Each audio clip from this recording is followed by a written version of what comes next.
guys, and welcome back to Couch Critics. I'm Lamia. And I'm Ruby, and today we're reviewing the movie Furiosa. Yes.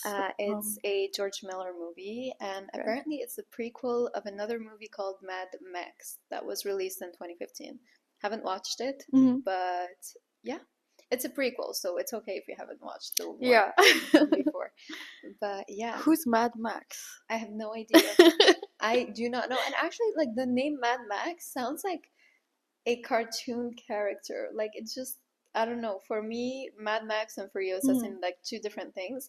But I watched the trailer of Mad Max and it felt very similar. Like it was almost the same as Furiosa. But yeah. So Furiosa, do you want to talk about what the movie is about? Because I still have misery understanding it. I'm not sure of what I watched.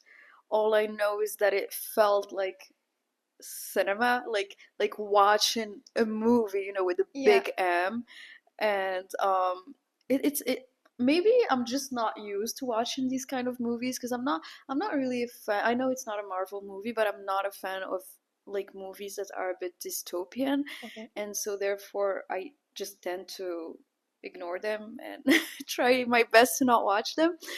But I really liked this one. I felt like I was entering a new world.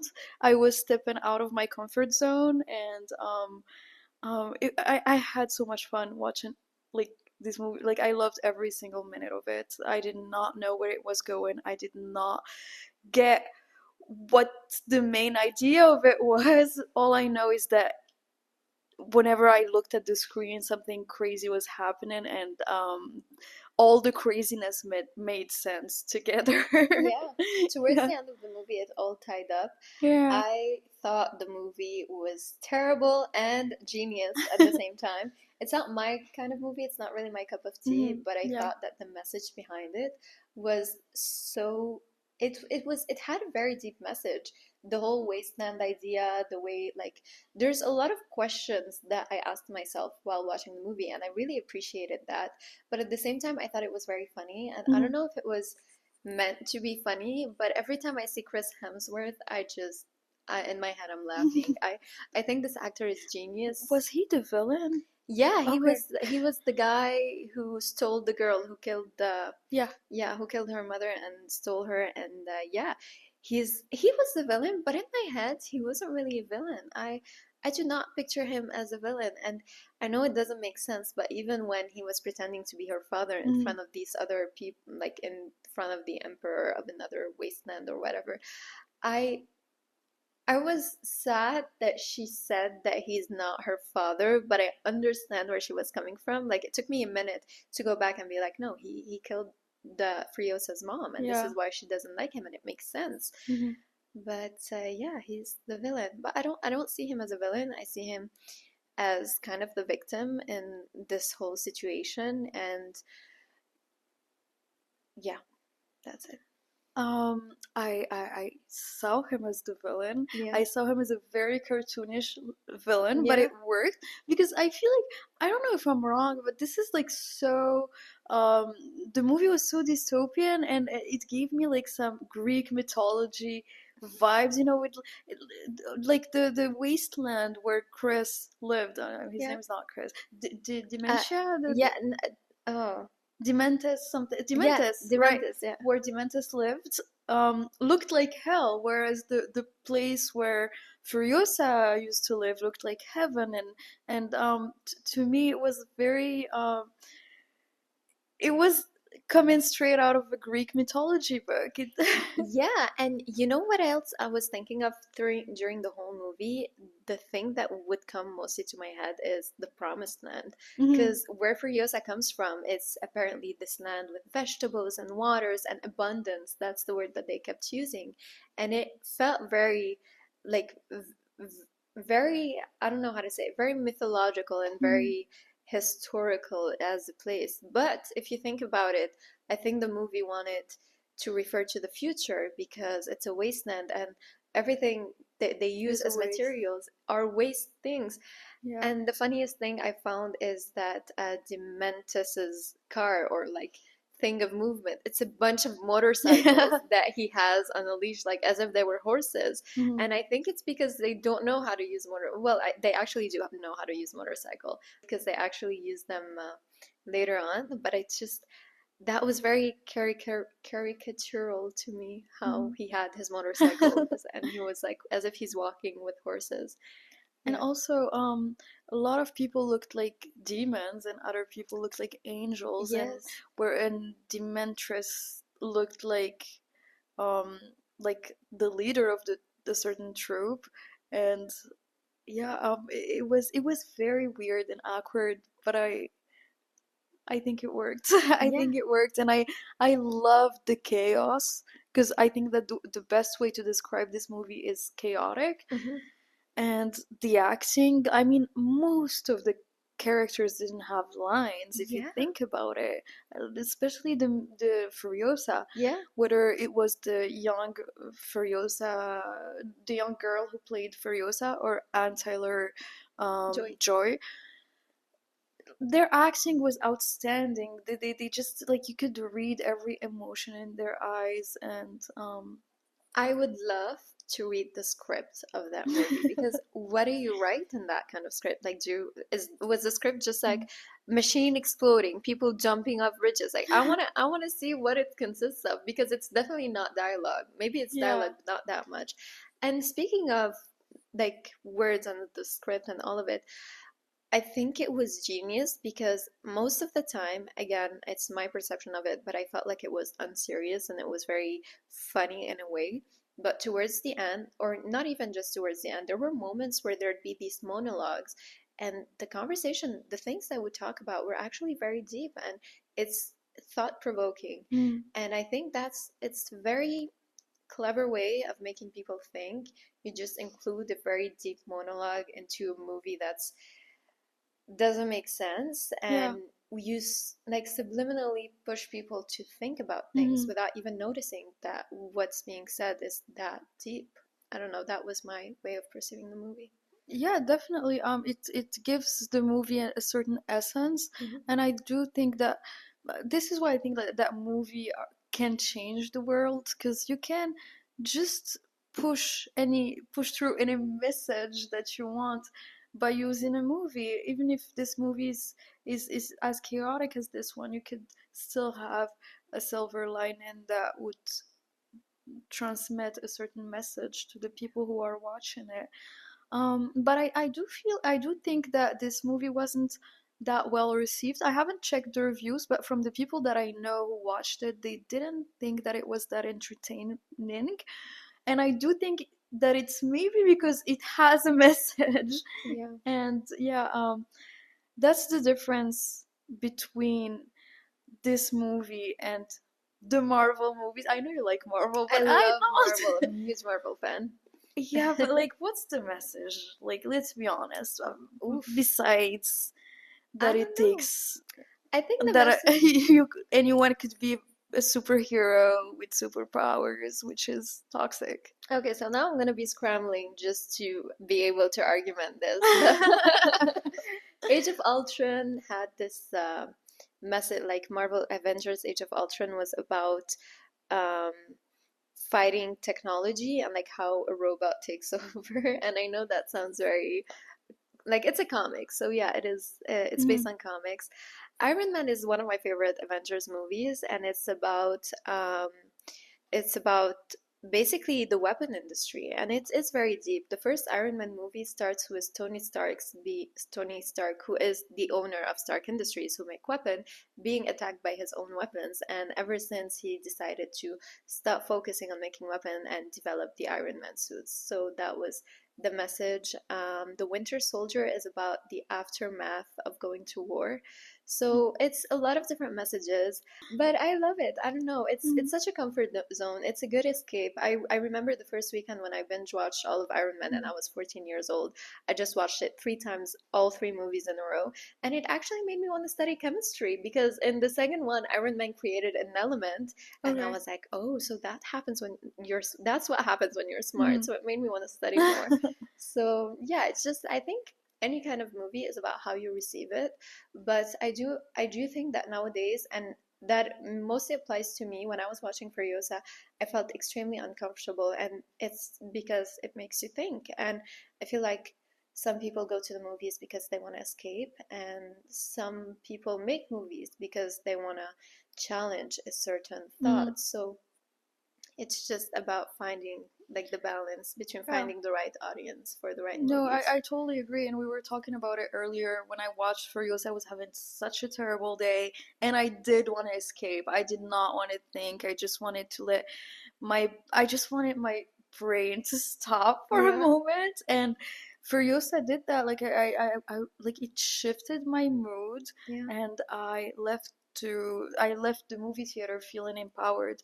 And going back to what you were saying about the Marvel movies, I totally agree with you. I do think that I need to put in a little bit of effort because I haven't watched that many. Maybe I checked a couple of them and then I was like, no, this is not for me.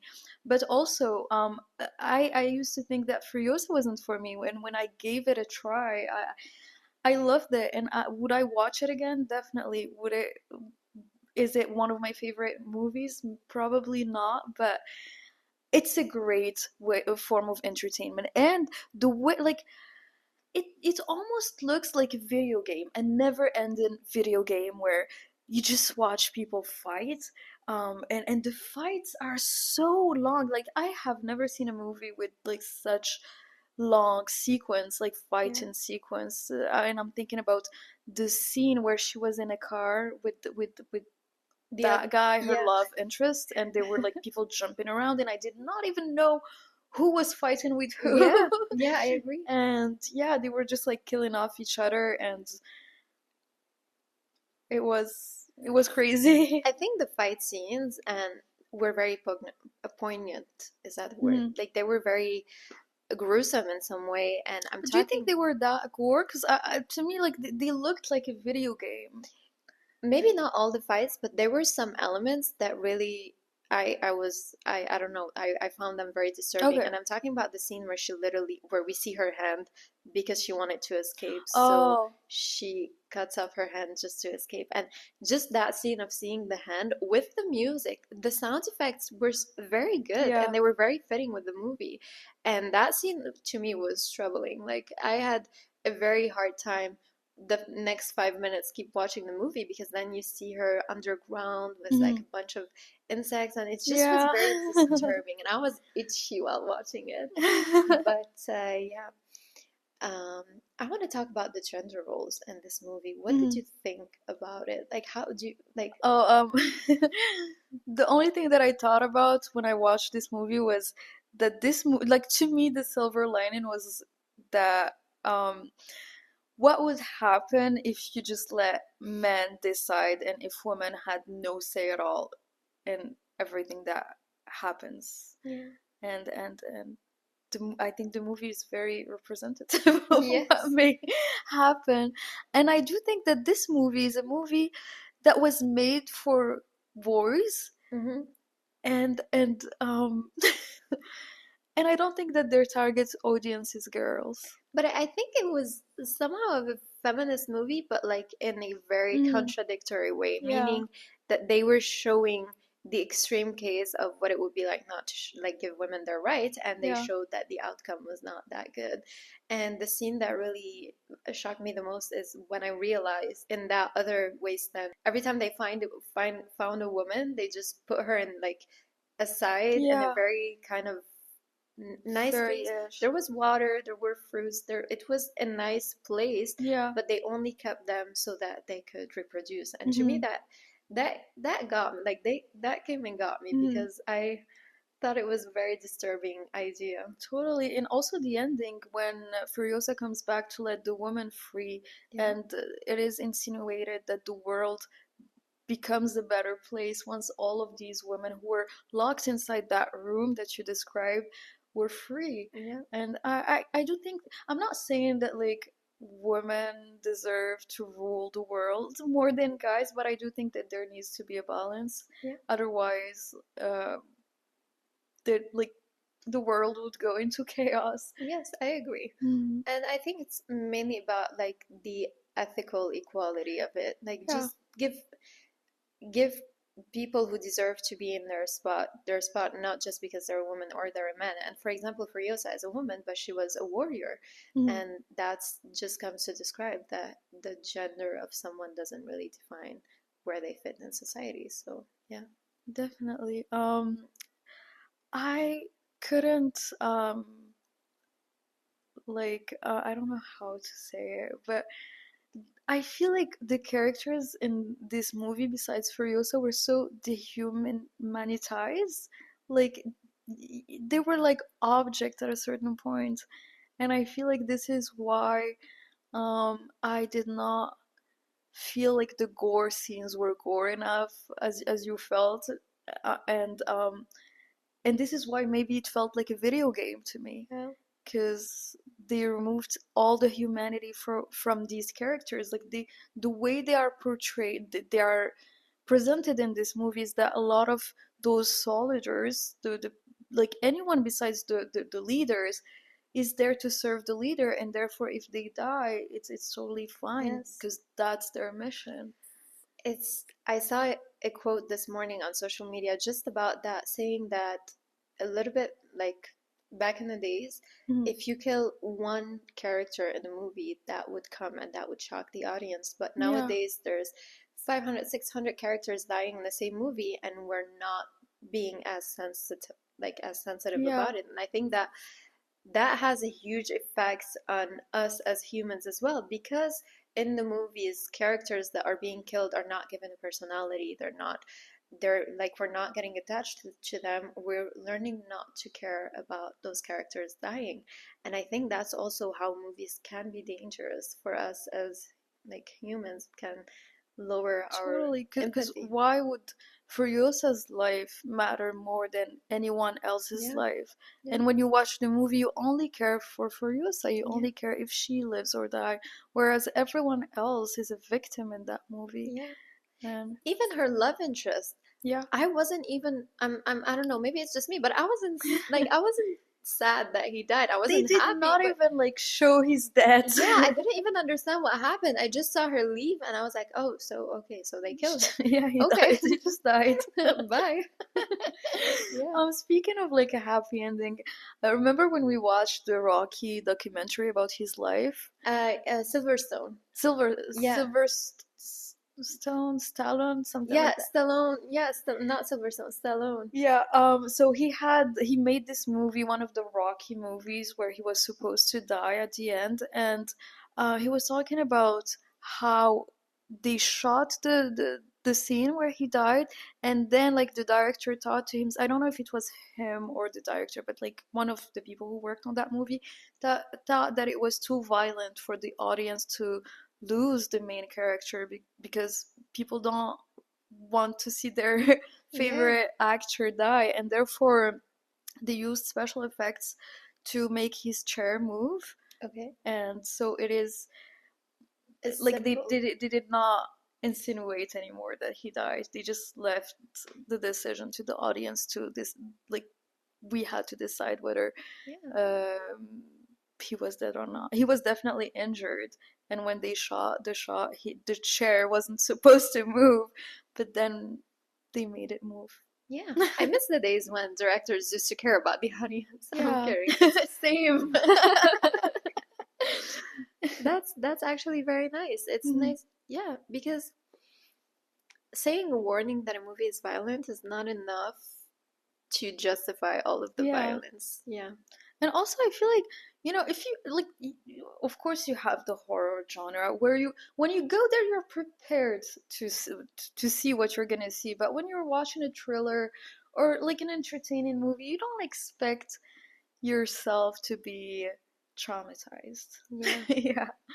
Also, like when I was watching this movie, I was like, um, I hope that like they hired many women as technicians on that set because all the actors were men. Yes. Not that it's bad. I mean, they had Chris Hemsworth like wandering that set, but still, like all of the actors were men besides the mother Yeah. at first. But she didn't. She wasn't even with Anne No. Tyler in the scenes. No, not even. You know what else I thought about? I thought, how fun would it be like how fun and tiring would it be to be a background actor on that That would be set? amazing with Yeah, the costumes. yeah. What, like, which tribe would you want to Oof. be in? Probably with Chris Hemsworth. Okay. I want Doesn't to be matter. part of the other tribe, the very ghostish. Yeah, that tribe seems fun. Yeah. I thought it was so comic. Like the scene where we see the first guy with like white face paint introducing them felt like a circus. Yeah. It was the whole movie was so chaotic, as you Mhm. said. It just didn't make sense. Like you would see motorcycles on leeches, and then people who look like clown, and then colored powder in the Mhm. sky, and it just didn't make sense. But it's really genius. I do understand why they call like George Miller a mastermind, because it takes Yeah, a huge brain to write something like this. definitely. When I watched the trailer, I thought it was a movie about bikers. And I'm like, what's the hype about bikers right now? Because like Austin Butler is doing a movie about bikes. So I'm Okay. like, is it a thing? Like, are we entering our bike era? I don't know. Should we get a bike? Should we invest in Vespa? Maybe. Yeah. Yeah, Um, I think that sums it up. yeah, I think so. So that's our review of Furiosa. Thank you so much for watching. Please go watch it and make your own opinion about it. Yeah. And Don't forget to like and subscribe, and see you guys next week. see you guys. Bye. Bye.